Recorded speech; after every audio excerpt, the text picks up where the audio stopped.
Bitta ish qilsa ham ustasi, bitta bo'ladi ustasi. Hushyor turing okajon, arzonchi bo'ladi Lacetti Xon.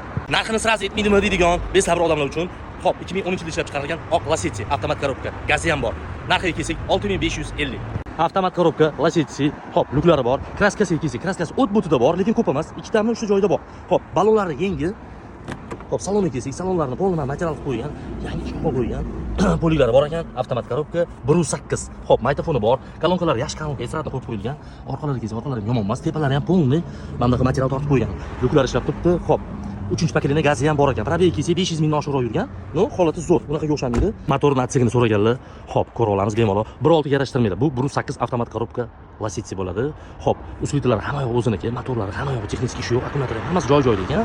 Xullas, hop, orqalari mana bu pisochni qo'yib qo'ygan, arzonchi bolalar. Hop.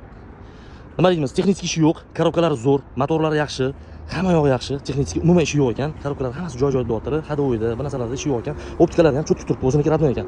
Bir qo'l o'zlari mingan ekan. Hop, 2010-yilda ishlab chiqarilgan bu Lacetti'mizni. Ko'rasizlar amatsizlarni? O'zingiz uchun yana kelib, ustinglarni olib kelib, bemalol arzonchi bo'ladi. Tekshirib olib, olishingiz, savdosini qilishingiz mumkin. Bosib boramiz.